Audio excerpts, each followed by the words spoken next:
की शिक्षण म्हणजे बाजारात खरेदी विक्रीची वस्तू झाली. सुप्रीम कोर्टाने असं सांगितलं की शिक्षण हा मूलभूत हक्क आहे. आम्हाला जो कायदा पाहिजे होता तसा हा कायदा नाही. त्याच्यामध्ये अनंत त्रुटी आहेत. त्या त्रुटी दुरुस्त करण्यासाठी आम्ही 2 सत्याग्रह केले, जेल भरो आंदोलनं पण केली. 8-9 लाख मुलांना महाराष्ट्रामध्ये प्रामुख्याने SC, ST, VJNT, OBC, आदिवासी आणि इकॉनॉमिकली बॅकवर्ड, ह्या जवळजवळ 8 ते 9 लाख मुलांना चांगल्या दर्जाच्या इंग्लिश माध्यमाच्या शाळांमध्ये प्रवेश मिळाला. पण 80-90% फी सरकारने दिली नाही. त्यामुळे झालं असं की शाळा आणि सरकारची भांडणं सुरुवात झाली. शाळा म्हणायला लागली तुम्ही आमच्या फिया देत नाही, आम्ही खर्च चालवायचा कसा, मुलांना आम्ही कसं प्रवेश द्यायचा. ते राग पालकांवर काढायला लागले आणि पालकांना सांगायला लागले की तुम्ही फिया द्या.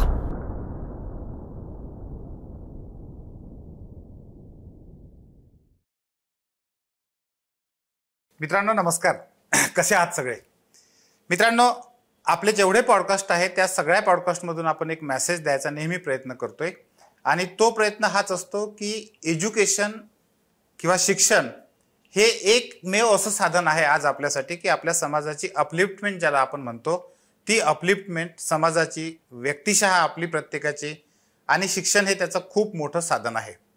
आणि याच शिक्षणामध्ये ज्यांनी त्यांचं संपूर्ण आयुष्य त्याच्यासाठी वाहिलं आणि आजही प्रवाहाच्या बाहेर जाऊन, प्रवाहाच्या विरोधात जाऊन खऱ्या अर्थानं समतेसाठी शिक्षणाच्या माध्यमातून समतेचं तत्व कशा पद्धतीने आपल्या समाजात राबवल्या जाईल यासाठी चळवळीच्या माध्यमातून वेगवेगळ्या लेखक म्हणून, व्याख्याते म्हणून, शिक्षण तज्ज्ञ आपण त्यांना म्हणू शकतो, अशा वेगवेगळ्या पातळ्यांवर कार्यरत असणारे आणि तुम्हाला खरं सांगू, माझं अतिशय आवडतं नाव मास्तर, मातेच्या स्तरावर जाऊन जे शिकवणारे असे प्राध्यापक डॉक्टर शरद जावडेकर सर आपल्यासोबत आज गप्पा मारण्यासाठी आपल्या पॉडकास्टमध्ये आलेले आहे आणि ही आपल्या सगळ्यांसाठी नक्कीच भाग्याची गोष्ट आहे. सर नमस्कार. नमस्कार सर, कसे आहात?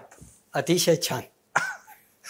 तुमच्याविषयी सर खूप आधीपासून मी भरपूर ऐकलं, पुस्तकं वाचले. अगदी अलीकडच्या काळामध्ये वेगवेगळ्या वर्तमानपत्रांमधले तुमचे लेख जेव्हा वाचतो तेव्हा प्रत्येक वेळेस जाणवतं. मी पण 14 वर्ष प्राथमिक शिक्षक होतो आणि तसं मागच्या 20-25 वर्षापासून शिक्षक म्हणून काम चालूच आहे समजा. कसा झाला हा तुमचा प्रवास? या प्रवासाच्या आधी पहिल्या प्रथम मी तुमचं एका गोष्टीसाठी अभिनंदन करतो. 11 सप्टेंबरला विनोबांची जयंती होती आणि मास्तर या शब्दाचा अर्थ विनोबाने जो सांगितला तो तुम्ही आत्ता म्हणताय की जो माँ के स्तर पे जाके पढ़ाता है उसको मास्तर बोलते हैं. सर्वसाधारणपणे आपल्याकडे मास्तर हा शब्द डिरॉगेटरी पद्धतीने, तुच्छतेने वापरला जातो, पण विनोबांनी त्याला आईच्या स्तरावर जाऊन शिकवणारा माणूस, कारण आई ही प्रत्येकाचं पहिलं गुरु असते आणि त्या अर्थाने मास्तर या शब्दाचा जो अर्थ तुम्ही नेमकेपणाने सांगितला तो मला फार मोलाचा वाटतो. कारण हा शब्द आणि हा अर्थ अलीकडच्या काळामध्ये ऐकायलाच मिळत नाही, लुप्त होत आहे. तो सगळाच लुप्त होतोय, विनोबाही लुप्त होत आहेत. आणि प्रामुख्याने सप्टेंबर महिन्यामध्ये 4 शिक्षण तज्ज्ञांचं स्मरण आपण केलेलं आहे. 5 सप्टेंबर हा JP नायकांचा जन्मदिवस आणि राधाकृष्णन यांचाही जन्मदिवस. 11 सप्टेंबर विनोबांचा जन्मदिवस आणि 22 सप्टेंबर कर्मवीर भाऊराव पाटलांचा जन्मदिवस. महाराष्ट्राच्या संदर्भामध्ये सप्टेंबर हा महिना शिक्षणाच्या संदर्भात अनन्यसाधारण महत्वाचा आहे आणि आपली मुलाखत सप्टेंबर मध्येच होती आहे आणि म्हणून मला पहिल्या प्रथम तुमचं अभिनंदन या ठिकाणी करावंसं पहिल्या प्रथम वाटतं मनापासून. कारण शिक्षणाच्या प्रश्नाची चर्चा शिक्षणाच्या वर्तुळाच्या बाहेर होण्याची आवश्यकता आहे. शाळांमध्ये, कॉलेजेसमध्ये, विद्यापीठांमध्ये शिक्षणाची चर्चा जशी होते तशी शिक्षणाची चर्चा समाजामध्ये झाली पाहिजे. JP नायकांनी शैक्षणिक परिवर्तनाच्या संदर्भामध्ये असं म्हटलंय की समाजात शैक्षणिक परिवर्तन जर घडवून आणायची असतील तर शिक्षण व्यवस्थेमध्ये आणि शिक्षण व्यवस्थेच्या बाहेर सुद्धा शिक्षणाची चर्चा होणं आवश्यक आहे. आणि आज तुलनात्मकरित्या शिक्षण व्यवस्थेच्या बाहेर शिक्षणाची चर्चाच होत नाही. आणि शिक्षण व्यवस्थेतली चर्चा ही केवळ हीच मास्टर्स व्हॉइस सारखी चाललेली आहे. सगळेजण सत्ताधाऱ्यांचा प्रतिनिधी म्हणून शिक्षणावर चर्चा करतायत. त्यांनी दिलेल्या चौकटीमध्ये शिक्षणाची चर्चा करतायत. शिक्षणाचं जे ब्रेन स्टॉर्मिंग व्हायला पाहिजे, शिक्षणाच्या समस्यांचं जे ब्रेन स्टॉर्मिंग व्हायला पाहिजे ते विद्यापीठाच्या पातळीवर शिक्षण व्यवस्थेमध्ये आपल्याकडे अजिबात होताना दिसत नाही. आणि त्यामुळे आज एज्युकेशनल क्रायसिस म्हणून ज्याला आपण म्हणतोय, हे एज्युकेशनल क्रायसिस शिक्षणाच्या संदर्भामध्ये डिबेट होत नाही म्हणून निर्माण झालेला आहे. आणि त्यामुळे तुम्ही आत्ताचा जो हा काही एकंदर चर्चेचा जो कार्यक्रम घेतला आणि त्याच्यामध्ये मला काही विचार व्यक्त करण्यासाठी आपण बोलवलेलं आहे, याबद्दल पहिल्या प्रथम मी चळवळीच्या वतीने आणि अखिल भारतीय समाजवादी शिक्षण हक्क सभेच्या वतीने आपलं मनापासून आभार मानतो, आपलं अभिनंदन करतो. सर एक व्यक्ती म्हणून मला खूप उत्सुकता होती प्रचंड आधीपासून की शिक्षणाविषयी तुम्ही पूर्ण झोकून देऊन संपूर्ण आयुष्य तुम्ही त्यासाठी वाहिलं. तुमचं बालपण कसं गेलं किंवा कशा पद्धतीनं हे कुठून आलं? नाही, माझे वडील शिक्षक होते. अच्छा. माझ्या वडिलांचं एक वैशिष्ट्य होतं, तसे ते संसारी माणूस होते, पण एक वैशिष्ट्य होतं, माझे वडील पूर्ण नास्तिक होते. आणि आयुष्यभर त्यांनी हा नास्तिकतेचा ठेवा ठेवला होता. त्यामुळे प्रत्येक प्रश्नाकडे किंवा एकूणच आपल्या आजूबाजूच्या घटनांकडे बुद्धिनिष्ठ पद्धतीने बघितलं पाहिजे, हा त्यांचा आग्रह असायचा. माझे वडील खादी वापरायचे. वडिलांनी साने गुरुजींची भाषणं ऐकली होती आणि त्यामुळे त्याचे अनेक संदर्भ वेळोवेळी वडील बोलताना अनौपचारिक चर्चा करताना नेहमी द्यायचे. आणि त्याचा एक संस्कार म्हणा, अशा प्रकारचा संस्कार हा झाला.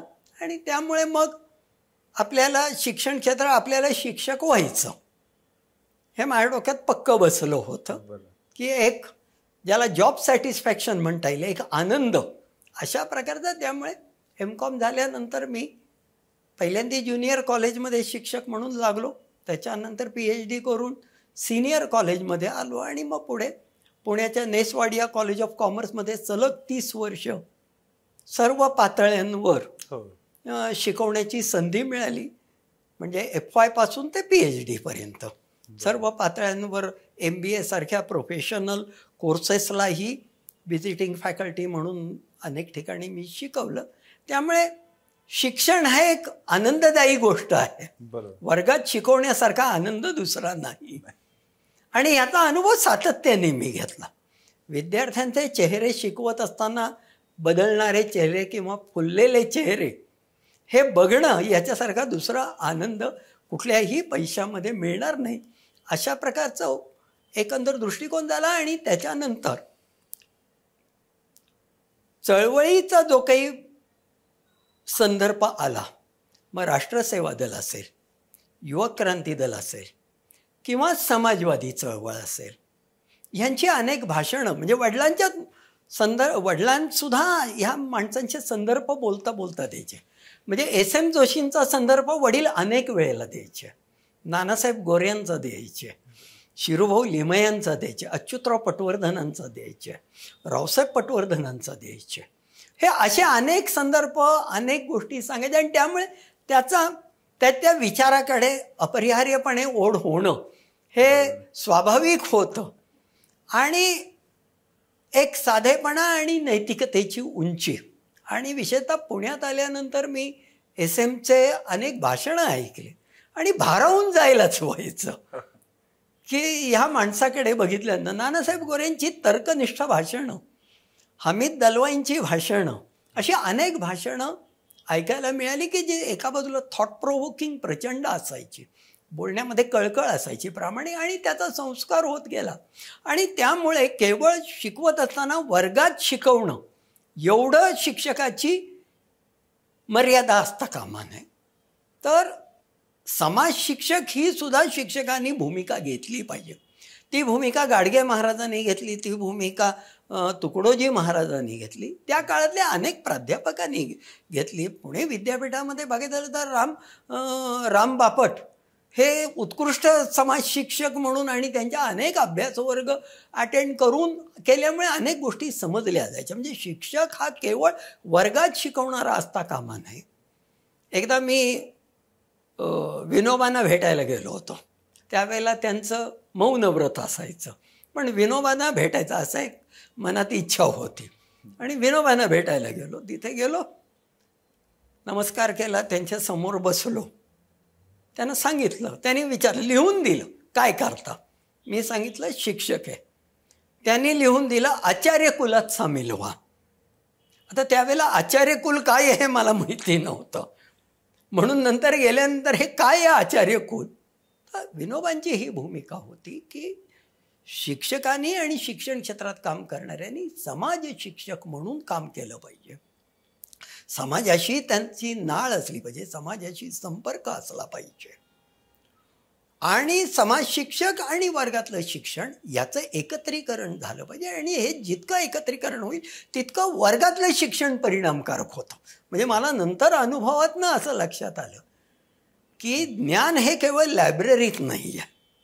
जितक्या प्रमाणामध्ये तुम्ही समाजात मिसळा, समाजामधल्या लोकांची निरनिराळ्या स्तरावर लोकांशी इंटरॅक्शन कराल, तितक्या प्रमाणामध्ये दृष्टी विशाल होत जाते. आणि मग ती विशाल होणारी दृष्टी आणि औपचारिक अभ्यास ह्याच्यातनं जास्त समाज समजतो. कारण शेवटी मी कॉमर्सचा शिक्षक होतो आणि त्यामुळे शेवटी हे समाजशास्त्र आहे. त्यामुळे ते लॅबोरेटरीत बसून केवळ करायचं, तर समाज हीच लॅबोरेटरी आहे.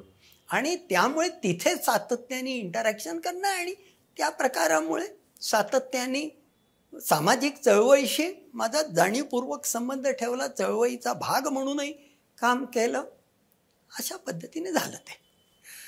खरं सर, तुमच्याशी आत्ता बोलताना मी म्हणजे माझा आत्तापर्यंतचा एक 40-45 वर्षाचा म्हणजे विद्यार्थी म्हणून, शिक्षक म्हणून, त्यानंतर एक स्पर्धा परीक्षांचा शिक्षक म्हणून हा जो प्रवास होता तो सगळा आठवत होता. आणि तुम्ही हे जे वाक्य सांगितलं ते खूपच महत्त्वाचं आहे की आचार्य कुलात सामील व्हा. म्हणजे आचार्य म्हणजे समाजालाच आपली शाळा समजणारे शिक्षक, आणि समाजाला शाळा समजून म्हणजे तुम्ही खऱ्या अर्थानं म्हणजे विनोबाजींचा तो जो मंत्र आहे किंवा तो जो आदेश आहे तो आयुष्यभर पाळला असं म्हणायला हरकत नाही.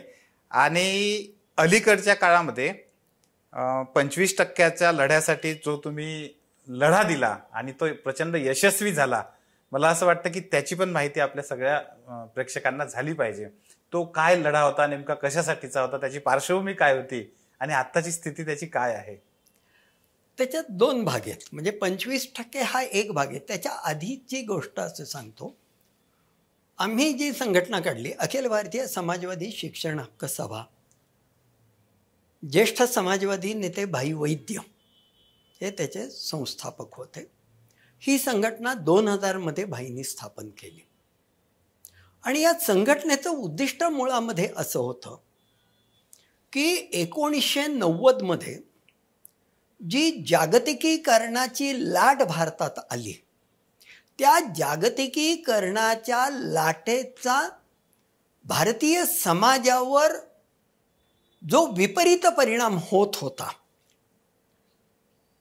शेती असेल, उद्योग असेल, सामाजिक क्षेत्र असेल, ह्याच्यावर जो विपरीत परिणाम होत होता, या विपरीत परिणामाकडे भाईंनी प्रामुख्याने लक्ष वेधण्याचा प्रयत्न केला. त्यातनं भाईंनी जवळजवळ शेवटची 20 वर्ष ही केवळ शिक्षण या एका क्षेत्रासाठी भाईंनी काम केलं. आणि हे करत असताना भाईंचा आग्रह असा होता की एकदा अर्थव्यवस्थेचं बाजारीकरण झालं की मानवी जीवनाचं बाजारीकरण होतं आणि मानवी जीवनाचं बाजारीकरण झालं की शिक्षण आरोग्य या सर्व क्षेत्राचं बाजारीकरण होतं आणि ते बाजारीकरण आज आपण अनुभवतोय की शिक्षण म्हणजे बाजारात खरेदी विक्रीची वस्तू झाली. मग कर्मवीर भाऊराव पाटलांची आठवण परत परत होते की कर्मवीर भाऊराव पाटलांनी शिक्षण बहुजन समाजाच्या दारापर्यंत नेलं आणि आता आम्ही NEPच्या नावाखाली आणि स्कूल कॉम्प्लेक्सच्या नावाखाली दारात गेलेलं शिक्षण बंद करून परत ते उलटं फिरवायला सुरुवात केलेली आहे. तर बाजारीकरणामुळे शिक्षणाच्या प्रवाहातून बहुजन समाज, मुली, आदिवासी या प्रचंड महाग होत जाणाऱ्या शिक्षणामुळे बाहेर फेकल्या जातील आणि त्याच्याकडे समाजाचं लक्ष वेधलं गेलं पाहिजे अशा प्रकारची भूमिका घेऊन चळवळ चालू केली. आणि ह्या संदर्भात म्हणून भाईंनी अशी घोषणा दिली होती की बालवाडीपासून उच्च शिक्षण भारतातल्या प्रत्येक बालकाला समान मिळालं पाहिजे, मोफत मिळालं पाहिजे आणि गुणवत्तापूर्ण मिळालं पाहिजे. आणि हा आग्रह होता की हे देणं शक्य आहे. म्हणजे ही काहीतरी कविकल्पना आहे, अशक्यप्राय गोष्ट आहे अशातला भाग नाही. अगदी अर्थशास्त्राच्या परिभाषेमध्ये सुद्धा हे करणं शक्य आहे, हे सिद्ध करता येईल. तर हे केलं पाहिजे. ते होत नाही याची कारणं काय आहेत त्याची स्वतंत्रपणे चर्चा करा, पण ही घोषणा दिली. मुद्दाम हे सांगायचं कारण असं की 2008 मध्ये दिल्लीमध्ये आम्ही अखिल भारतीय पातळीवरचं अधिवेशन घेतलं होतं शिक्षण हक्कासाठी. आणि त्यावेळेला प्रतिभा पाटील या राष्ट्रपती होत्या. तर त्या अधिवेशनामध्ये आम्ही हा ठराव केला की बालवाडी ते उच्च शिक्षण मोफत समान गुणवत्तापूर्ण मिळालं पाहिजे आणि भारतामध्ये शिक्षण हक्क कायदा झाला पाहिजे.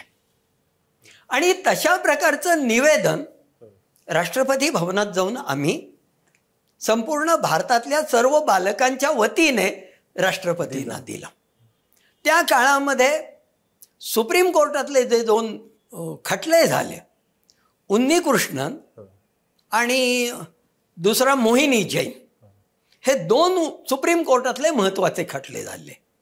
तर ह्या खटल्यामध्ये सुप्रीम कोर्टाने असं सांगितलं की शिक्षण हा मूलभूत हक्क आहे. जे शिक्षण हक्क आला कसा, तसं पाहिलं तर आणखीन मागे गेले तर 1882 मध्ये महात्मा फुलेंनी हंटर कमिशनच्या साक्ष देताना ब्रिटिश सरकारला असं सांगितलं होतं की आम्हाला मोफत सक्तीचं शिक्षण ब्रिटिश सरकारने द्यावं. म्हणजे मोफत शिक्षणाचा हक्काचं पाळंमुळं 1882च्या हंटर कमिशनमध्ये जातात.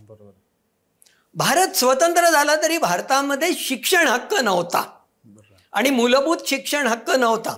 तो मार्गदर्शक तत्वात होता, मूलभूत हक्क म्हणून नव्हता. मोहिनी जैन आणि उन्नीकृष्णन या 2 खटल्यामध्ये सुप्रीम कोर्टाने असं बजावलं की शिक्षण हा मूलभूत हक्क आहे. आणि मग शिक्षण हा मूलभूत हक्क असेल तर त्या पद्धतीने संविधानात बदल करायला पाहिजे. कारण मूलभूत हक्काचा अंतर्भाव कोर्टाने सांगितल्यामुळे संविधानात व्हायला पाहिजे. तो संविधानात झाला आणि संविधानात झाल्यानंतर मग कायदा यायला पाहिजे, अशी ती संपूर्ण प्रक्रिया आहे. त्या कालखंडामध्ये आम्ही प्रतिभाताई पाटलांना निवेदन दिलं की शिक्षण हक्क कायदा करा. त्यावेळेला ही चर्चा पार्लमेंटमध्ये सुद्धा चालू होती.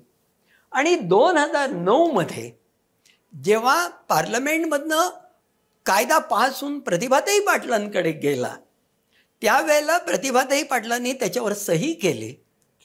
आणि आनंदाची गोष्ट अशी की त्याचा राष्ट्रपती भवनातनं फोन भाईंकडे आला. आणि भाईंना प्रतिभाताई पाटलांनी निरोप दिला. त्यांच्या एडीने निरोप सांगितला की भाईंना सांगा की तुम्ही केलेल्या मागणीवर आत्ता कायद्यावर आम्ही सही केलेली आहे आणि एप्रिल 2009 पासून शिक्षण हक्क कायदा हा भारतामध्ये लागू होईल. हे प्रतिभाताई पाटलांकडनं राष्ट्रपती भवनातनं आमच्या ऑफिसमध्ये भाईंसाठी म्हणून निरोप आला. हा कायदा जेव्हा आला आणि कायदा आम्ही वाचला त्यावेळेला कायद्याबद्दल आम्ही अजिबात समाधानी नाही. आम्हाला जो कायदा पाहिजे होता तसा हा कायदा नाही. त्याच्यामध्ये अनंत त्रुटी आहेत. त्या त्रुटी दुरुस्त करण्यासाठी आम्ही 2 सत्याग्रह केले, जेल भरो आंदोलनं पण केली. परंतु हा बदल संपूर्ण भारतातनं जोपर्यंत उठाव होत नाही तोपर्यंत व्यवहारामध्ये होणं शक्य नाही आहे. त्यामुळे त्याच्यामध्ये कायद्यामध्ये काहीच नाही, तुम्ही काहीतरी देताय म्हणून एक पाऊल पुढे म्हणून आम्ही तो कायदा स्वीकारला. ह्या कायद्यामध्ये 25% आरक्षणाची एक तरतूद आहे. ती तरतूद अशी आहे की ह्या कायद्याप्रमाणे भारतामध्ये ज्या विनाअनुदानित खाजगी शाळा आहेत, विनाअनुदानित, स्वयंअर्थसहाय्यित असतील, विनाअनुदानित असतील, म्हणजे गव्हर्नमेंट एडेड नाही, विनाअनुदानित खाजगी ज्या शाळा आहेत त्या शाळांमध्ये एंट्री पॉइंटला म्हणजे पहिलीला असेल किंवा बालवाडीला असेल, पहिलीच्या स्ट्रेंथच्या 25% मुलं ही SC, ST, OBC, VJNT गटातनं घेतलीच पाहिजेत अशी कायद्यामध्ये तरतूद आहे. आणि त्याची जी काही फी असेल ती फी स्टेट गव्हर्नमेंटनी त्या शिक्षण संस्थांना द्यावी, सरकारी रेटप्रमाणे द्यावी, त्यांच्या रेटप्रमाणे नाही, खाजगी शिक्षण संस्थांच्या रेटप्रमाणे नाही, सरकारी. अशा प्रकारची ती प्रोव्हिजन आहे. ह्या प्रोव्हिजनप्रमाणे जवळजवळ आत्तापर्यंत म्हणजे 2009-10 मध्ये सरकारही चाचपडत होतं की याची अंमलबजावणी कशी करायची हे समजू शकतो. 2012-13 पासून खऱ्या अर्थाने महाराष्ट्रामध्ये त्याची अंमलबजावणी व्हायला लागली. त्या अंमलबजावणी करून घेण्यामध्ये सुद्धा आमच्या संघटनेचा प्रमुख वाटा आहे की ती सिस्टम इव्हॉल्व करायची. त्या इतिहासामध्ये मी जात नाही, परंतु सिस्टम इव्हॉल्व केल्यानंतर 2012-13 ते अगदी 2024-25 पर्यंत बघितलं तर जवळजवळ 8-9 लाख मुलांना महाराष्ट्रामध्ये प्रामुख्याने SC, ST, VJNT, OBC, आदिवासी आणि इकॉनॉमिकली बॅकवर्ड ह्या जवळजवळ 8 ते 9 लाख मुलांना चांगल्या दर्जाच्या इंग्लिश माध्यमाच्या शाळांमध्ये प्रवेश मिळाला. त्याच्यामध्ये अनेक पालक हे कुठेतरी काय म्हणता येईल, म्हणजे महिला पालक असेल तर धुणी भांडी करणारा किंवा त्याचा बाप कुठेतरी रिक्षा चालवणारा किंवा हातगाडी चालवणारा, पुण्यामधल्या अशा म्हणजे ताडीवाला रोड सारख्या इतक्या मागास भागातल्या आर्थिकदृष्ट्या कमकुवत गटातली मुलं जवळपासच्या इंग्रजी माध्यमाच्या शाळेत जाऊ लागली, थोडंफार इंग्रजी बोलू लागली. हा एक चांगला भाग झाला याचा. आणि 8-9 लाख मुलांना महाराष्ट्रामध्ये याचा फायदा मिळाला. ह्याच्यामध्ये प्रॉब्लेम काय झाला? प्रॉब्लेम असा झाला की सरकारने जी फी द्यायची ती फी सरकारने दिलीच नाही. अच्छा. ती फी आउटस्टँडिंग राहिली किंवा द्यायची तर कुठेतरी थोडीफार 2-4-5 कोटी द्यायचे अशा पद्धतीने फी दिली, पण 80-90% फी सरकारने दिली नाही. त्यामुळे झालं असं की शाळा आणि सरकारची भांडणं सुरुवात झाली. शाळा म्हणायला लागली तुम्ही आमच्या फिया देत नाही, आम्ही खर्च चालवायचा कसा, मुलांना आम्ही कसं प्रवेश द्यायचा. ते राग पालकांवर काढायला लागले आणि पालकांना सांगायला लागले की तुम्ही फिया द्या, सरकार आम्हाला फी देत नाही, तुम्ही फिया द्या. आम्ही संघटनेच्या वतीने, पालक संघटनेच्या वतीने शिक्षण संस्थांना आम्ही तर फी देणारच नाही, कारण कायद्यात विद्यार्थ्यांनी फी द्यावी हे नाहीच आहे. तुम्ही शासनाकडनं फी वसूल करा. तुमचं आणि शासनाचे जे भांडण आहे फीच्या संदर्भात त्याच्यामध्ये पालकांना ओढायचं नाही. पालकांची काहीही जबाबदारी नाही. संपूर्ण कायद्यामध्ये असं कुठेही म्हटलेलं नाही आहे की सरकारने फी दिली नाही तर पालकांनी फी द्यावी, असं कुठेही म्हटलेलं नाही आहे. त्यामुळे शासनाकडे शिक्षण संस्थांनी तगादा लावला. म्हणजे ही साचलेली फी किती आहे तर अनधिकृत अंदाज आहे तो म्हणजे जवळजवळ 2000 कोटी आउटस्टँडिंग फी महाराष्ट्र शासनाकडनं शिक्षण संस्थांना महाराष्ट्रामध्ये आहे. हा कमीत कमी अंदाज आहे, अनधिकृत अंदाज आहे. प्रत्यक्षामध्ये ती मला एकाने असं सांगितलं की 2500 कोटी असे. तो तुम्ही 2000 कोटी म्हणताय, 2500 पण मोठी रक्कम आहे. आता सरकारला फी द्यायची नाही मग करायचं काय? तर शासनाने असा एक क्लुप्ती काढली की आम्ही मुलांना प्रवेश देऊ, पण त्यांना आम्ही पहिल्यांदा सरकारी शाळेत पाठवू. आणि सरकारी शाळेत, कारण सरकारी शाळेतलं मोफत शिक्षण आहे, सरकारी शाळेत पाठवू. आणि मुलगा राहतो त्या परिसरामध्ये सरकारी शाळा नसेल तर मुलांनी त्या परिसरातल्या विनाअनुदानित शाळांमध्ये जावं आणि त्याची फी आम्ही देऊ. म्हणजे मुलांना पाठवताना पहिलं विना अनुदानित शाळांना बाजूला केलं आणि सरकारने अशी सक्ती केली की ही एप्रिल 2024 मध्ये सरकारने अधिकृतपणे गॅझेट नोटिफिकेशन काढलं की ह्याच्या पुढे 25% आरक्षणातली मुलं प्रामुख्याने पहिल्यांदा परिसरातल्या सरकारी शाळेमध्येच जातील, सरकारी अनुदानित शाळेत जातील. आणि तशा प्रकारची 1 किलोमीटरच्या परिसरामध्ये सरकारी शाळा नसेल आणि त्या परिसरामध्ये जर विना अनुदानित शाळा असेल तर विना अनुदानित शाळेत जाते. पळवाट काढली. म्हणजे दुसऱ्या भाषेमध्ये पुण्यातल्या सर्व आणि महाराष्ट्रातल्या सर्व विना अनुदानित शाळांना त्यांनी वगळलं आणि सरकारी शाळेमध्ये पाठवा असं सांगितलं. त्याला संदर्भ त्यांनी काय दिला? त्याला संदर्भ त्यांनी कर्नाटक हायकोर्टाचा दिला. ही गमतीशीर गोष्ट आहे सगळी. 25% आरक्षणाचा जो घोळ घातला तो गमतीशीर आहे. कर्नाटक हायकोर्टाने हेच केलं, कर्नाटक सरकारने हेच केलं की फी प्रतिपूर्ती करू नये, फी रिएम्बर्समेंट करायला लागू नये म्हणून कर्नाटक सरकारने सुद्धा अशाच प्रकारचा नियम केला की मुलांना सरकारी शाळेमध्येच पाठवायचं आणि त्या परिसरामध्ये सरकारी शाळा नसेल तर विना अनुदानित शाळा. आता सरकारी शाळा सगळीकडे आहेत, त्यामुळे विना अनुदानित शाळेत पाठवायचा काही संबंध नाहीये. त्यामुळे आपोआपच सरकारी शाळेत गेल्यामुळे फी रिएम्बर्समेंटचा प्रश्न नाही. त्यामुळे ब्युरोक्रेसी खुश की पैसे सरकारचे वाचले. तोच प्रकार महाराष्ट्रात झाला. कर्नाटकामध्ये काही पालकांच्या संघटना बेंगलोर हायकोर्टामध्ये गेल्या, याच्या विरुद्ध पब्लिक इंटरेस्ट लिटिगेशन टाकलं. आणि हे जे पब्लिक इंटरेस्ट लिटिगेशन टाकलं त्याच्यामध्ये कर्नाटक हायकोर्टाने असं म्हटलं, सरकारने आपली बाजू मांडली, पालकांनी आपली बाजू मांडली, पण तरी सुद्धा कर्नाटक हायकोर्टाने अशी भूमिका घेतली की child has a right to education, child has no right to choose the school. अच्छा.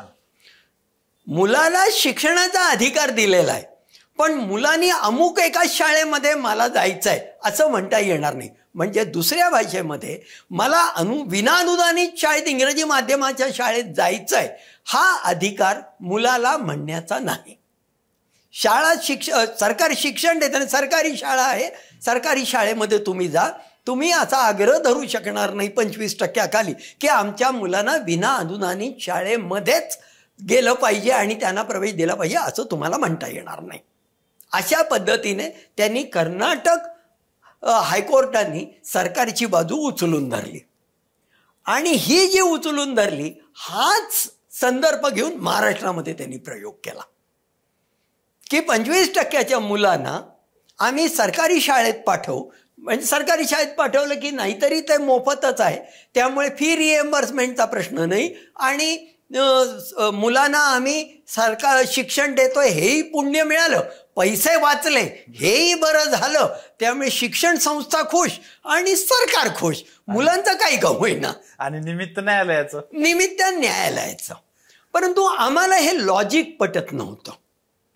आम्ही ज्या वेळेला कर्नाटक हायकोर्टाचा निर्णय वाचत होतो आणि इतर काही निर्णय, त्यावेळेला आम्हाला हे काही लॉजिक पटत नव्हतं की हे चुकीचं आहे.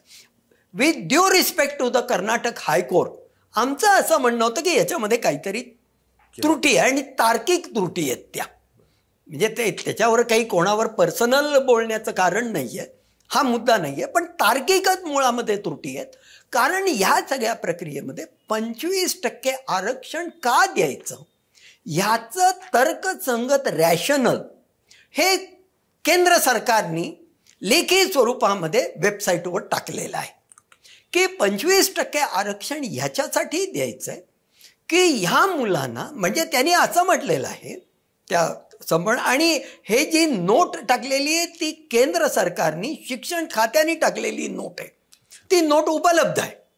कायदा केल्यानंतर प्रत्येक क्लॉजचं रॅशनल त्यांनी दिलेलं आहे. त्यात 25% रॅशनल त्यांनी असं म्हटलेलं आहे स्पष्टपणे की मुलांना शिक्षण देणं ही केवळ सरकारची जबाबदारी नाही, ती खाजगी क्षेत्राची सुद्धा जबाबदारी आहे. हे स्पष्टपणे त्यांनी म्हटलेलं आहे की भारतातल्या मुलांना शिक्षण देणं ही केंद्र म्हणजे सरकार शासनाची जशी जबाबदारी आहे तशी खाजगी क्षेत्राची जबाबदारी आहे. नंबर 1. नंबर 2, निरनिराळ्या पार्श्वभूमीतली मुलं ज्या वेळेला एकत्र येतात, ज्याला कॉमन स्कूल ही कल्पना कोठारी आयोगाने म्हटलेली आहे. ही कॉमन स्कूलमध्ये निरनिराळ्या जाती धर्मातली निरनिराळ्या सामाजिक पार्श्वभूमीतली मुलं एकत्र येतात.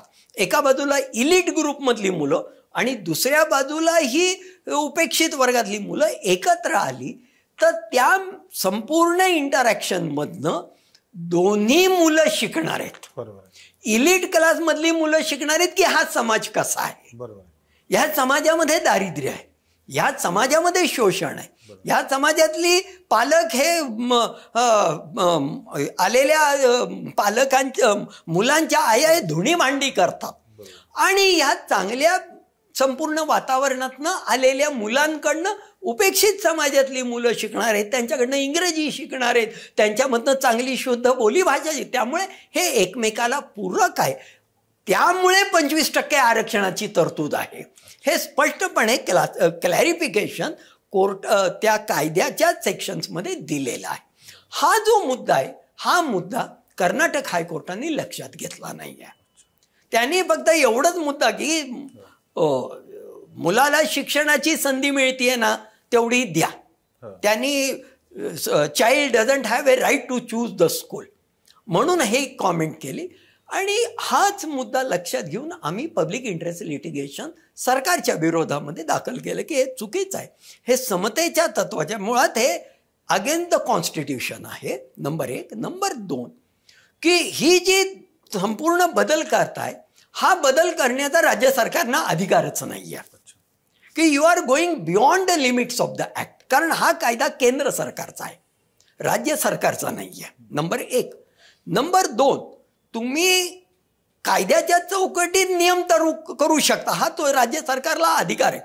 पण कायद्याच्या मर्यादेच्या बाहेर जाऊन जर तुम्ही नियम करत असाल तर तो चुकीचा आहे. आणि हा 25% हे वगळणं, विना अनुदानित शाळांना वगळणं हे मुळामध्ये कायद्याच्या चौकटीच्या बाहेर जाता कायद्याचं उल्लंघन करताय. अशा प्रकारची आमची 2 आर्ग्युमेंट्स होती. ती 2 आर्ग्युमेंट मुंबई हायकोर्टाने 100% स्वीकारली. म्हणजे पहिल्यांदा त्यांनी त्याला स्टे दिला. पहिली आमची प्रेयर ही होती की याला स्टे द्या, कारण त्यावेळेला ऍडमिशन प्रक्रिया महाराष्ट्र शासनाने सुरू केली होती. त्यामुळे आमची पहिली प्रेयर अशी होती की पहिल्यांदा ह्याला स्टे द्या. पहिलंच मोठं यश म्हणजे ते अनपेक्षित होतं. सरकारच्या विरोधामध्ये आम्ही जातोय. त्यावेळेला अनेकांनी आम्हाला सांगितलं की सरकारच्या विरोधात तुम्ही जाताय आणि न्यायालय नाही तुमची दाद देणार. तर म्हटलं प्रयत्न करूया, जास्तीत जास्त काय होईल नाही देणार, याच्या पलीकडे काय होईल. कारण प्रश्न रस्त्यावर सुटत नव्हता. म्हणजे प्रश्न लोकशाही चौकटीमध्ये शासनाचा निर्णय बदलवण्याचे 2 पर्याय आहेत. एक जन आंदोलन करणं की जे आंदोलन हरियाणाच्या आणि पंजाबच्या शेतकऱ्यांनी शेतीच्या 3 कायद्याच्या विरोधात केलं. बरोबर आहे. आणि ते 6, 8, 10 महिने चालवलं. लाखो शेतकरी त्याच्यात आणि त्याचा परिणाम म्हणून केंद्र सरकारला कायदे मागे बिनशर्त मागे घ्यायला लावले. आता अशा प्रकारचं काही आंदोलन पालक काही रस्त्यावरही येत नाहीत, पालकांना त्याच्यातलं काही कळत नाही. कारण स्वाभाविक आहे, पालकांना ते सगळे 25% पालक हे सगळे हातावर पोट असणारे पालक आहेत. म्हणजे एका मीटिंगला यायचं म्हटलं तर त्यांची तक्रार अशी असते की आमचा दिवसाचा रोजी रोटी जाते. साहजिक आहे, ते साहजिक आहे. म्हणजे आम्ही त्यांना दोष देत नाही. त्यामुळे रस्त्यावरचं आंदोलन होत नाही. आम्ही एक मोर्चा काढला, निवेदन दिलं, त्यांनी काही ऐकलं नाही, सरकारी अधिकाऱ्यांनी काही ऐकलं नाही. आणि शेवटी सरकारी अधिकारी आम्हाला म्हणाले जा कोर्टात. म्हटलं कोर्टात तर आम्ही जाणारच आहोत. तो आमचा अधिकारच आहे. परंतु आम्ही तुम्हाला अधिकार, कोर्ट आम्हाला म्हणेल की तुम्ही शासनाकडे गेला होतात की नाही, म्हणून म्हटलं औपचारिकपणे आम्ही तुमच्याकडे आलोय, तुम्हाला निवेदन दिलंय, सरकारला विनंती आहे की याचा पुनर्विचार करा. त्यांनी सांगितलं नाही. आम्ही हायकोर्टात गेलो. हायकोर्टात गेल्यानंतर पहिली आमची प्रेयर ही होती की तुम्ही स्टे द्या. तर स्टे दिला. तो साधारणपणे स्टे म्हणजे तो महिना होता मेच्या आसपास, मेचा मध्य, आणि जून जुलैला तर शाळा सुरू होतात. त्यामुळे स्टे दिला की सगळंच आडलं, सगळ्यात प्रवेश प्रक्रिया आडल्या. तो एक भाग झाला. मग आम्ही शासनाला सांगितलं की कोर्टाला सांगितलं की याच्यात त्वरित हिअरिंग घ्या. कोर्टही, त्यांनाही हे लक्षात आलं, प्रश्नाचं गांभीर्य लक्षात आलं. त्यामुळे त्यांनी लगेच तारीख दिली की अमुक तारखेला याचं हिअरिंग करू. इन द मीन टाईम काही शाळांनी त्याच्यावर इंटरव्हेन्शन ॲप्लिकेशन्स केल्या. तर कोर्टाने त्या इंटरव्हेन्शन्स ॲप्लिकेशनही स्वीकारल्या. पण त्यावेळेला कोर्टाने असं सांगितलं, आता याच्यापुढे आम्ही इंटरव्हेन्शन ॲप्लिकेशन घेणार नाही. म्हणजे असं जर आम्ही घेत बसलो तर वर्ष जाईल हा प्रश्न सोडवायला. त्यामुळे हे होणार नाही. आत्ता तुमच्या इंटरव्हेन्शन्स ॲप्लिकेशन्स, आणि त्यांनी 2 आठवड्याची मुदत दिली.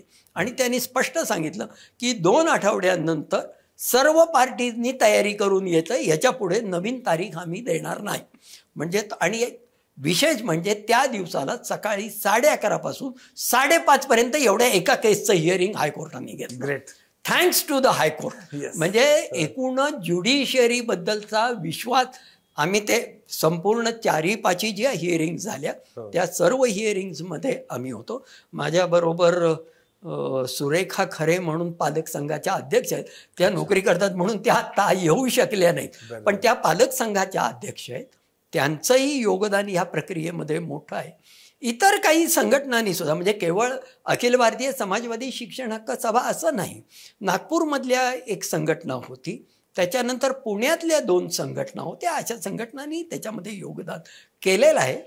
हिअरिंग केलं, आणि हिअरिंगमध्ये शेवटच्या ज्या हिअरिंगमध्ये आमचं हेच आर्ग्युमेंट राहिलं वकिलांचं की हे मुळामध्ये समतेच्या संविधानाच्या तत्वाला छेद देणारं आहे, नंबर 1. नंबर 2, महाराष्ट्र सरकार कायद्याच्या चौकटीच्या बाहेर जात आहे, त्यांच्या लिमिट्सच्या बाहेर जात आहे. आणि नंबर 3 की 25% आरक्षणाची तरतूद ही सामाजिक समतेच्या दृष्टीने टाकलेलं एक पाऊल आहे.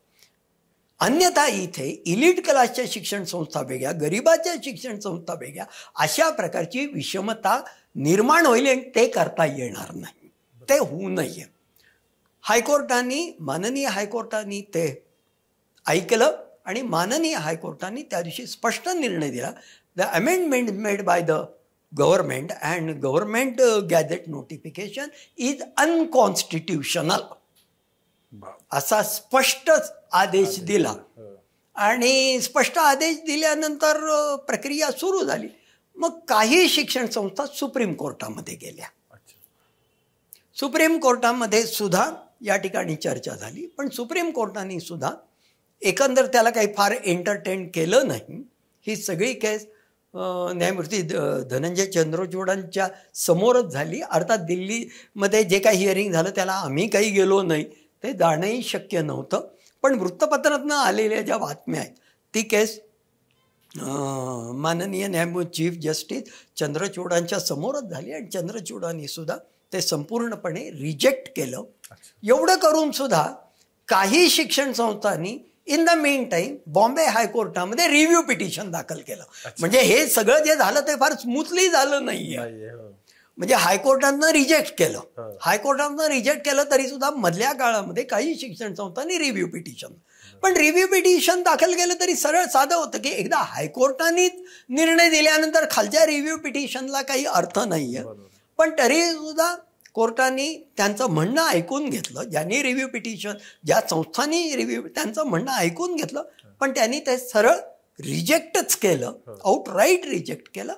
आणि 25% आरक्षणाची तरतूद जी आहे कायद्यामध्ये, ती कायद्यामधली तरतूद जुनी जशीच्या तशी, आणि त्यामुळे महाराष्ट्र सरकारला असं सांगितलं की जुन्या नियमाप्रमाणे म्हणजे तुम्हाला 25% प्रवेश विना अनुदानित शाळांमध्ये ह्या मुलांना द्यावे लागतील. 24-25साठी एकंदर 90,000 ॲप्लिकेशन्स महाराष्ट्र शासनाकडे आलेले आहेत.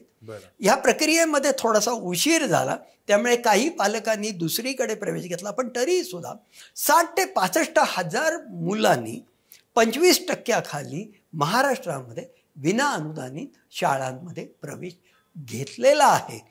त्यामुळे आमची चळवळ म्हणून काम करण्याची भूमिका ही आहे की शासनाच्या चुकीच्या धोरणांवर हल्ला करा.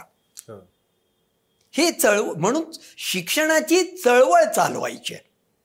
म्हणजे अनेक तुम्हाला हे करतोय, पण तुम्ही जेव्हा ही सगळी स्टोरी सांगत होतात ना, तेव्हा मला असं वाटत होतं, म्हणजे आईन्स्टाईनने जसं म्हटलंय की महात्मा गांधी यांच्यासारखा एक माणूस होऊन गेला हे पुढच्या पिढ्याला सांगितलं तर कदाचित खरं वाटणार नाही.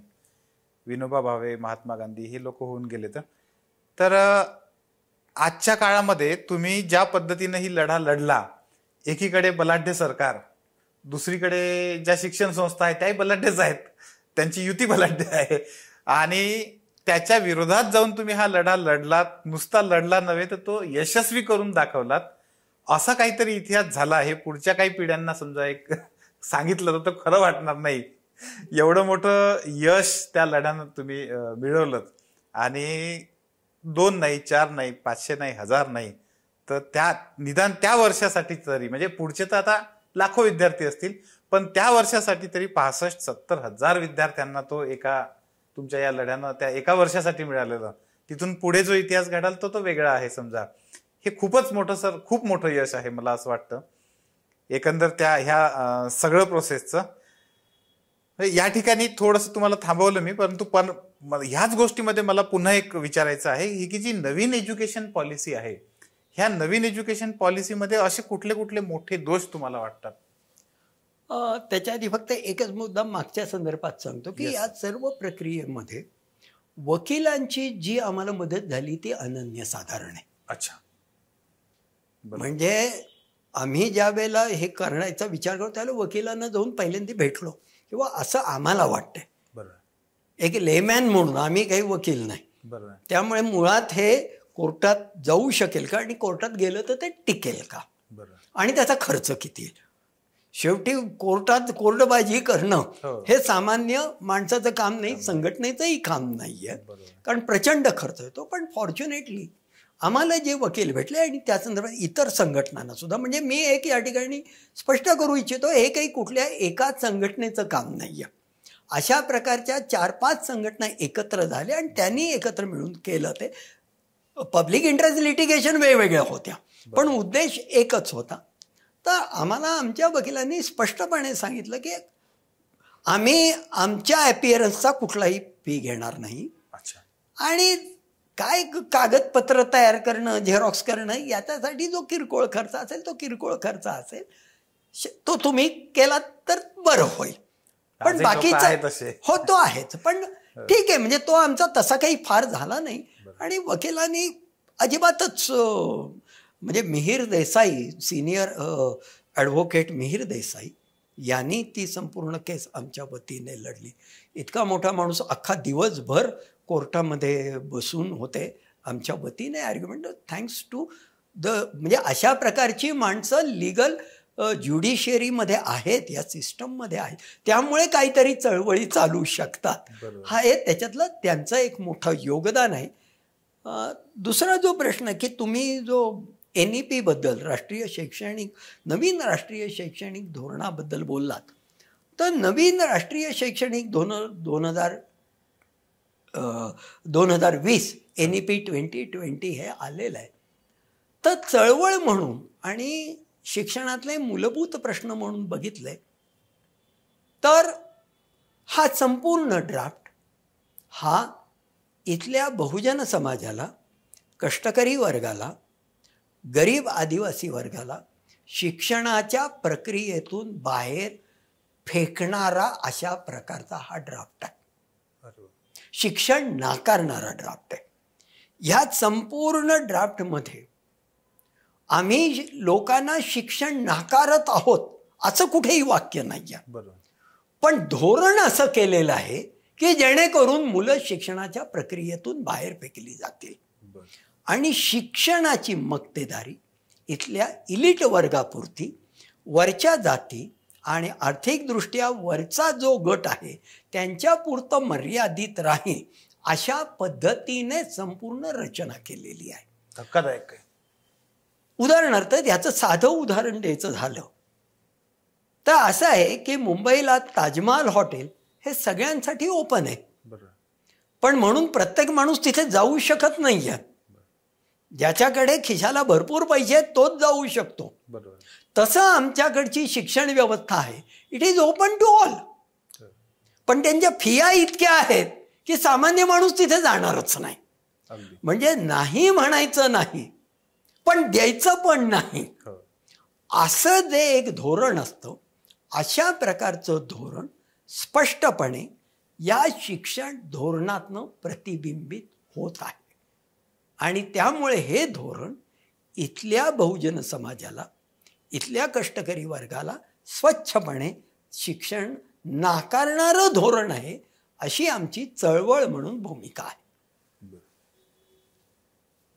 ह्याच्यामध्ये आणखीन एक भाग नवीन त्याच्यामध्ये ॲड आलेला आहे आणि तो आम्हाला फार प्रचंड आक्षेपार्ह वाटतो की आताचं हे शिक्षण धोरण जे आहे ते केवळ भांडवलशाही प्रधान नाही, तर ते शिक्षणाचं सांप्रदायिकीकरण करणारं पण आहे. हा नवीन धोका या शिक्षण प्रक्रियेतून आलेला आहे. याचं साधं उदाहरण देतो. या शिक्षण धोरणामध्ये ट्रॅडिशनल इंडियन नॉलेज सिस्टमचं शिक्षण असं ते म्हटलेलं आहे. भारतातील ज्ञान परंपरा. मग भारतातील ज्ञान परंपरा म्हणजे नेमकी कुठली ज्ञान परंपरा? भारतातली ज्ञान परंपरा म्हणजे वेदाची ज्ञान परंपरा असंच बऱ्याच वेळेला आणि तसाच अर्थ सगळ्यांनी काढलेला आहे. भारतीय ज्ञान परंपरा ही वेदांची वैदिक ज्ञान परंपरा केवळ आहे असं नाही, तर या ज्ञान परंपरे फार मोठ्या प्रमाणामध्ये अवैदिक ज्ञान परंपरा आहे. आणि ही अवैदिक ज्ञान परंपरा चार्वाकाची आहे, ही गौतम बुद्धांची आहे, ती महावीर जैनांची वर्धमान महावीरांची आहे, जैन परंपरेची. आणि ती पुढे वाढत वाढत जाऊन भारतातली, महाराष्ट्रातली संत परंपरेची ज्ञान परंपरा आहे. मुस्लिम समाजातली सुफी परंपरा ही ती ही बहुजन समाजाची ज्ञान परंपरा आहे. लिंगायत समाजाची बसवेश्वरांची ज्ञान परंपरा आहे, अनुभव मंडपम म्हणून जी प्रक्रिया आहे, ही प्रक्रिया ही जी म्हणजे भारतीय ज्ञान परंपरा हा दोन ज्ञान परंपरांचा संघर्ष आहे. वैदिक ब्राह्मणी ज्ञान परंपरा आणि अवैदिक चार्वाकाची बुद्धिनिष्ठ ज्ञान परंपरा, या परंपरेतला हा संघर्ष आहे. अलीकडच्या काळामध्ये भारतीय ज्ञान परंपरा म्हणजे वैदिक ज्ञान परंपरा म्हणजे ब्राह्मणी ज्ञान परंपरा याचा उदो त्यांनी सुरू केलेला आहे. आणि आम्हाला असं वाटतं की हे धोकादायक आहे. याचं साधंच छोटं उदाहरण देतो. मी UGCच्या रिफ्रेशर कोर्सचं सिलॅबी बघत होतो, तर कॉमर्स अँड मॅनेजमेंटचं सिलॅबी मी बघत होतो. तर त्याच्यामध्ये त्यांनी caste as a social capital असा उल्लेख केलेला आहे. जाती व्यवस्था ही वाईट आहे आणि म्हणून बाबासाहेबांनी मनुस्मृती जाळली. Caste is not a social capital, caste is a social evil. पण त्याचं उदात्तीकरण केलं जाते. Class as a social capital हे जे वाचल्यानंतर म्हणजे जणू काही भारताच्या अर्थव्यवस्थेमध्ये जाती व्यवस्था हे फार मोठ्या प्रमाणात काहीतरी सकारात्मक योगदान करतायत असा त्याचा अर्थ होतो. असं इंटरप्रिटेशन म्हणजे जाती व्यवस्थेचं तुम्ही उदात्तीकरण करताय. हे उदात्तीकरण धोकादायक आहे, हे संपूर्णपणे चुकीचं आहे. त्याचं terminal caste as a social capital. How it can be a social capital?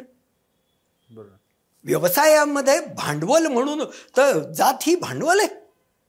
12 बोलुतेदारातला एखादा माणूस अमुक कुंभार म्हणून जन्माला आला असेल तर त्याची कुंभार ही व्यावसायिक परंपरा आणि जात ही भांडवल आहे, असं कसं भांडवल आहे?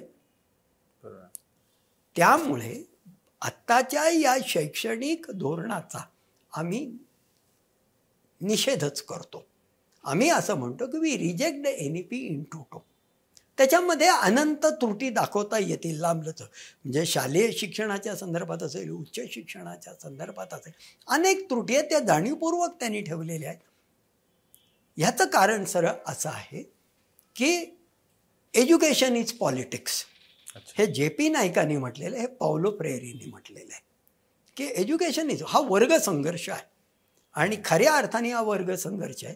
ज्ञानाची परंपरा असणारा भारतातला एक वर्ग आणि ज्ञानाच्या परंपरेतून उपेक्षित राहिलेला दुसरा वर्ग, ज्या वर्गाची परंपरा ही चार्वाक, गौतम बुद्ध, जैनिझम, लिंगायत आणि आत्तापर्यंत म्हणजे बसवेश्वर आणि आत्ता अगदी फुले शाहू आंबेडकर ही परंपरा, ह्या परंपरेतला हा संघर्ष आहे. आणि इथल्या सत्ताधारी वर्गाला असं वाटतं की लोकांनी शिकू नये आणि शिकायचं असेल तर मजूर म्हणूनच शिकावं. त्यांनी वरती जायचं नाही, त्यांनी मजूर म्हणूनच राहिलं पाहिजे. आणि त्यामुळे कौशल्य शिक्षणाचा जो अलीकडे डांगोरा पिटला जातोय तो डांगोरा ह्या पद्धतीचा आहे की नवीन भांडवलशाहीला जे कुशल मनुष्यबळ लागतं ते कौशल मनुष्यबळ आम्हाला व्होकेशनल एज्युकेशनमधनं तयार करायचं आहे. शिक्षण म्हणजे व्होकेशनल एज्युकेशन नाही. शिक्षण ही व्यापक संकल्पना आहे. चिकित्सकपणे बघायला शिकणं म्हणजे शिक्षण, मूल्य अंगीकृत करणं म्हणजे शिक्षण. म्हणून भाऊराव पाटील असतील किंवा महात्मा गांधी असतील किंवा विनोबा असतील किंवा अगदी परदेशातल्या सर्व शिक्षण तज्ज्ञांनी शिक्षणाची व्याख्या करताना हेड, हार्ट आणि हँड याचा मिलाप, हात, हृदय आणि मेंदू, भावना, बुद्धी आणि काम याचा मिलाप म्हणजे शिक्षण असं म्हटलेलं आहे. इथे केवळ तुम्ही कौशल्य शिका म्हणजे शिक्षण अशा प्रकारचा शिक्षणाचा अर्थ काढणं हे चुकीचं आहे आणि अशा प्रकारचा अर्थ NEPने काढलेला आहे. सर, या सिच्युएशनमध्ये दिवसेंदिवस शासनाचा जो शिक्षणावरचा खर्च आहे तो खूप वेगानं कमी होतो असं दिसतं आहे. तुमचं निरीक्षण आणि तुमचं मत काय आहे या बाबतीमध्ये? खरं म्हणजे आपल्याकडच्या संपूर्ण शैक्षणिक समस्यांच्या गाभ्याच्या मुद्द्यालाच तुम्ही हात घातलेला आहे. याचं कारण असं की शिक्षणाकडे बघताना शिक्षण हे पब्लिक गुड आहे का प्रायव्हेट गुड आहे हा सर्वात महत्वाचा प्रश्न असतो. सर्वसाधारणपणे 1948 ते जवळजवळ 90 पर्यंत सरकार असं मानत असेल की एज्युकेशन हे पब्लिक गुड आहे. अच्छा, ही सार्वजनिक वस्तू आहे आणि सार्वजनिक वस्तू असल्यामुळे शिक्षण देणं ही शासनाची घटनादत्त आणि त्याचबरोबर नैतिकही जबाबदारी आहे. स्वातंत्र्य चळवळीमधनं जी जी माणसं पुढे आली त्यांनी सगळ्यांनी ही जबाबदारी स्वीकारली होती. अगदी इंदिरा गांधींपर्यंत सुद्धा, राजीव गांधींपर्यंत सुद्धा शिक्षण ही शासनाची जबाबदारी आहे आणि शासनाने त्याच्यामध्ये गुंतवणूक केली पाहिजे हे स्वीकारलं होतं. आणि त्यामुळे कोठारी आयोगामध्ये त्यांनी असं म्हटलं होतं की राष्ट्रीय उत्पन्नाच्या 6% शिक्षणावर खर्च करा. सरकारने केला की नाही हा मुद्दा वेगळा आहे, पण तत्वतः त्यांना हे मान्य होतं की शिक्षणावर 6% खर्च केला पाहिजे. त्यांनी केला नाही तो. त्याही काळामध्ये शिक्षणावरचा खर्च 2-2.5% आसपास राहिले. त्याच्यापेक्षा जास्त खर्च शिक्षणावर त्याही काळात केला. पण एक गोष्ट होती, शासन हे मान्य करत होतं की शिक्षण देणं, जनतेला शिक्षण देणं ही आमची जबाबदारी आहे. अच्छा, 90 नंतर जागतिकीकरणानंतर असं झालं की शिक्षण ही खाजगी वस्तू आहे अशी कल्पना रूढ व्हायला लागली. आणि शिक्षण ही जर खाजगी वस्तू असेल तर जो शिक्षण घेतो त्यांनी त्याची किंमत द्यावी. बरोबर. म्हणजे बाजारामध्ये साबण जसा आपण विकत घेतो तसं शिक्षण विकत घ्यायचं. शिक्षण हे समाज विकासासाठी, देशाच्या विकासासाठी म्हणून महत्वाचा घटक आहे. त्यामुळे सरकारी गुंतवणूक त्याच्यामध्ये आवश्यक आहे. हे जे संपूर्ण तत्वज्ञान होतं, हे तत्वज्ञान मागे पडून शिक्षण ही खाजगी वस्तू आहे. त्याची कारण IMF कडनं आणि वर्ल्ड बँकेकडनं जी काही कर्ज 90 मध्ये घेतली आणि त्याच्यामध्ये जी काही कंपल्शन गॅट करारांनी आणि इत्यादींनी भारतावर घेतली, त्याचा परिणाम म्हणून सर्व्हिस सेक्टरमध्ये खाजगीकरण आलं. मग बँकांचं खाजगीकरण आलं, विमा कंपन्यांचं खाजगीकरण आलं, ट्रान्सपोर्ट सेवेचं खाजगीकरण आलं, तसंच शिक्षणाचं खाजगीकरण. आणि शिक्षण ही खाजगी वस्तू मानली गेली. आणि शिक्षण ही खाजगी वस्तू मानल्यामुळे ज्याला त्याची सेवा पाहिजे त्यांनी त्याचा खर्च करावा. म्हणजे दुसऱ्या भाषेमध्ये ज्याला खर्च करण्याची क्षमता नाही त्यांनी घेऊ नये. आता त्याचा दुसरा अर्थ, हा जो मूलभूत बदल झाला त्याचा परिणाम आता आपल्याकडे बजेटमध्ये दिसतो. सरकार स्पष्टपणे असं म्हणत नाही की आम्हाला शिक्षणावर खर्च करायचा नाही. किंबहुना NEP मध्ये सुद्धा सरकारने हे म्हटलेलं आहे. म्हणजे याने अहवाल तयार करणाऱ्यांनी म्हटलेलं आहे, रेकमेंडेशन म्हटलेली आहे की सरकारने 6% खर्च शिक्षण, म्हणजे शिक्षणावर राष्ट्रीय उत्पन्नाच्या 6% खर्च झाला पाहिजे, हे म्हटलेलं आहे. त्याने प्रत्यक्षात चित्र काय दिसतं? प्रत्यक्षात चित्र असं दिसतं की 1990 पासून ते 2024-25 पर्यंत सातत्याने शिक्षणाचा खर्च केंद्र सरकारचा घटतोय, त्याचबरोबर तो राज्य सरकारांचा सुद्धा घटतोय. शिक्षणावरचा खर्च घटतोय आणि शिक्षणाचं खाजगीकरण. आणि हे करायला सरकार काय कारण सांगतं? आमच्याकडे पैसे नाही. हे अतिशय आवडीचं अशा प्रकारचं एक विधान सातत्याने केलं जातं. पार्लमेंटमध्ये सुद्धा करतात, बाहेर सुद्धा राज्यकर्ते करतात की शिक्षणावर खर्च करायला आमच्याकडे पैसे नाही. एक गोष्ट लक्षात घेतली पाहिजे की देशामध्ये शिक्षणाचं सार्वत्रिकीकरण करायचं असेल तर शिक्षणाचं सार्वत्रिकीकरण हे शासकीय पब्लिक एज्युकेशन सिस्टम मधनच होतं. ते शिक्षणाच्या खाजगीकरणातून होत नाही. युनेस्कोचे अहवाल तोच निष्कर्ष काढतात. जगामध्ये असा कुठलाही देश नाही की ज्या देशामध्ये शिक्षणाच्या खाजगीकरणातून शिक्षणाचं सार्वत्रिकीकरण झालेलं आहे, असं नाहीये.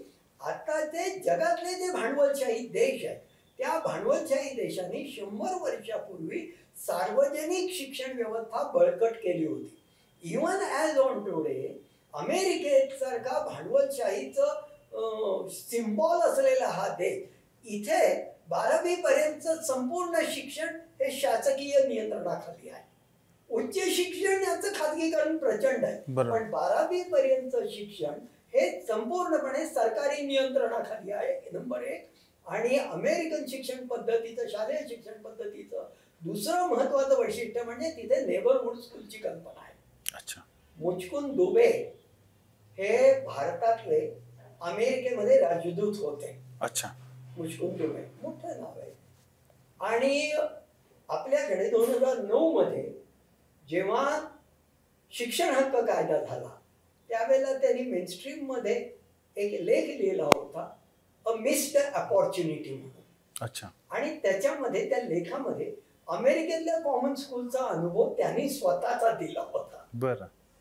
तर आपल्याकडच्या थोडक्यात मी सांगतो, तो अनुभव, तो लेख वाचण्यासारखा आहे. भारतीय परंपरेप्रमाणे ते एका परिसरात राहत होते आणि चांगली शाळा म्हणून त्यांना दुसऱ्या परिसरातल्या शाळेमध्ये त्यांनी अर्ज केला. तर तिथे त्यांनी सांगितलं, तुम्ही ज्या पत्त्यावर राहताय त्या पत्त्याच्या जवळपासच्या शाळांमध्ये तुम्हाला जावं लागेल. तुम्हाला जर या शाळेत प्रवेश असेल तर तुम्ही या परिसरात राहायला या. तुम्ही एका परिसरात राहणार आणि मुलाला दुसऱ्या परिसरातल्या शाळेत पाठवणार, हे होणार नाही. तुमच्या परिसरातल्या शाळेमध्ये आणि त्या परिसरातल्या शाळेमध्ये त्या परिसरातली सर्व आर्थिक पार्श्वभूमी असलेली, निरनिराळी सामाजिक पार्श्वभूमी असलेली सर्व मुलं त्या परिसरात येतील. आणि ही कॉमन स्कूलची कल्पना नेबरहूड स्कूलची कल्पना कोठारी आयोगाने 1964 मध्ये सांगितली. त्यावेळेला 1970 मध्ये राम मनोहर लोहिया यांनी अशी घोषणा दिली होती की राष्ट्रपति की संतान या मजदूर की संतान सबको शिक्षा एक समान. ही लोहियांनी दिलेली 70 मधली घोषणा आहे. 65 मध्ये, 70 मधली नाही, 65 मधली, 65च्या आसपासची दिलेली घोषणा आहे. सांगण्याचा माझा मुद्दा हा आहे की शासकीय शिक्षण व्यवस्था ही आपोआपच समान शिक्षण व्यवस्था होते. आमचा जो आग्रह समतेसाठी शिक्षण, समतेमार्फत शिक्षण आणि समतेमार्फत मोफत शिक्षण, तर मोफत शिक्षण. त्यामुळे सार्वजनिक शिक्षण व्यवस्था ही बळकट असायला पाहिजे. सार्वजनिक शिक्षण व्यवस्था बळकट करण्यासाठी त्याच्यावर सरकारने शासकीय गुंतवणूक केली पाहिजे. ही गुंतवणूक सरकारला करायची नाही आणि ही गुंतवणूक करायची नसल्यामुळे सरकार कारण सांगतं की आमच्याकडे शिक्षणासाठी गुंतवणूक करायला पैसा नाही. मुळामध्ये मुद्दा असा आहे की ही इतकी कॉन्ट्राडिक्शन आहे, विसंगती आहे. एका बाजूला अर्थमंत्री पार्लमेंटमध्ये असं सांगतात की 2027 पर्यंत भारत जगातली 3ऱ्या नंबरची आर्थिक अर्थव्यवस्था होईल. मग साधा प्रश्न, आता ती 5 नंबरची, जगातली 5 नंबरची अर्थव्यवस्था म्हणून अर्थमंत्री स्वतःची पाठ थोपटून घेतात. मग साधा प्रश्न आहे की 5 नंबरच्या आणि 3 नंबरकडे जाणाऱ्या अर्थव्यवस्थेला स्वतःच्या देशातल्या मुलांना शिक्षणासाठी पैसे नाहीत. मोठा विरोधाभास आहे, केवढा मोठा विरोधाभास आहे. बरोबर आहे. हा विरोधाभास म्हणजे तुमच्याकडे पैसे आहेत, तुम्हाला ते खर्च करायचे, इच्छाशक्ती नाही. आणि त्याला दुसरं अनेक की आम्ही शिक्षणासाठी खर्च करायचाच नाही असं सरकारने ठरवलेलं आहे. इतर गोष्टीसाठी आमच्याकडे खर्च करायला पैसे आहेत. म्हणजे अगदी साधा मुद्दाम उदाहरण सांगतो. आता 4 दिवसापूर्वी महाराष्ट्रातल्या शिक्षण संस्था चालकांचं एक मीटिंग पुण्यामध्ये झाली. आणि त्या मीटिंग मध्ये शिक्षण संस्था संचालकांनी स्पष्टपणे असा आरोप केला की आता त्या लाडकी बहीणसाठी जे पैसे दिलेले हे पैसे शिक्षणाच्या खर्चातून काढून तिकडे वळवलेले आहेत. अरे बापरे. सरकारकडे शिक्षणासाठी पैसा नाही हे तद्दन चुकीचं आहे. अनेक उदाहरणं याच्या संदर्भामध्ये सांगता येतील. साधं उदाहरण सांगून मी थांबतो. मुंबई अहमदाबाद काय ते बुलेट ट्रेन 1000 कोटीपेक्षा जास्त त्याच्यावर खर्च केलेला, 3-4 हजार कोटी त्याच्यावर खर्च होणार आहे, त्याच्यापेक्षा जास्त असेल. आता साधा मुद्द्याचं साधं लॉजिक आहे. मुंबईमधनं अहमदाबादला जायचं असेल तर विमानाने जाणं जास्त चांगलं होईल का रेल्वेने जाणं जास्त चांगलं होईल? तुम्हाला जर अहमदाबादला लवकर जायचं असेल तर 4 विमानं चालू करा ना. रेल्वे बुलेट ट्रेन कशासाठी? त्या 4-5 हजार कोटी मधनं त्या ठाणे जिल्ह्यातल्या कितीतरी आदिवासी पाड्यावरच्या शाळा तुम्हाला चांगल्या करता येतील. खरोखर या बुलेट ट्रेनची आवश्यकता आहे का? पण आमचा विकास हा सिम्बॉलिक विकास आहे. आम्हाला सिम्बॉल्स दाखवायचे. ही बघा बुलेट ट्रेन, ही बघा मेट्रो, हे बघा आणखीन पुतळे. आम्हाला सिम्बॉलिक आम्ही जातोय. खरा विकास याच्यातनं होत नाही. ऑक्सफामचा एकच मुद्दा सांगून सांगतो. ऑक्सफामचा 2024चा ऑगस्ट 2024चा अहवाल आलेला आहे. जागतिक विषमतेवर आणि भारताच्या संदर्भातला अहवाल आहे. आणि भारताच्या संदर्भामध्ये ऑक्सफामनी असं म्हटलेलं आहे ही आंतरराष्ट्रीय पातळीवरची अर्थशास्त्राची आकडेवारी गोळा करून विश्लेषण करून करणारी जगत मान्य अशा प्रकारची संस्था आहे.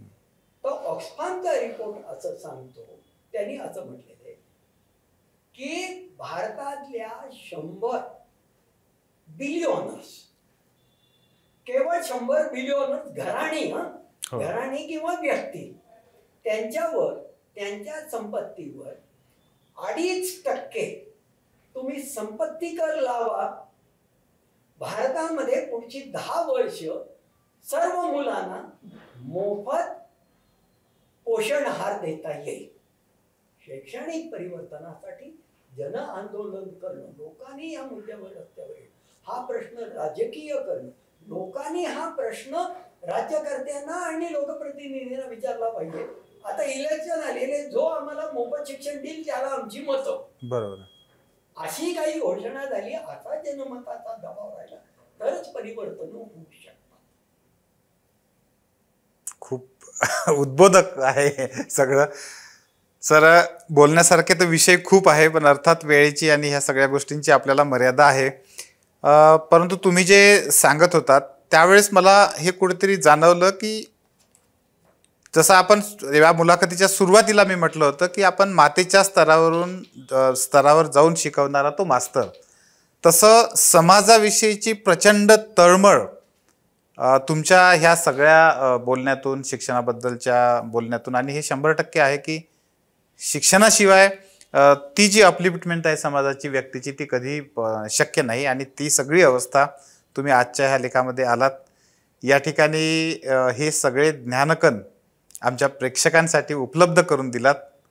त्यासाठी मी असं नाही म्हणणार की तुमचे ऋण किंवा तुमच्या ऋणात राहणं मी पसंत करीन, परंतु सर खूप खूप धन्यवाद, मनापासून धन्यवाद. आणि या निमित्ताने मला माझे विचार व्यक्त करायला मिळाले आणि हे विचार लोकांपर्यंत तुमच्या माध्यमातून पोहोचल्यामुळे मी सुद्धा आपले आभार या ठिकाणी व्यक्त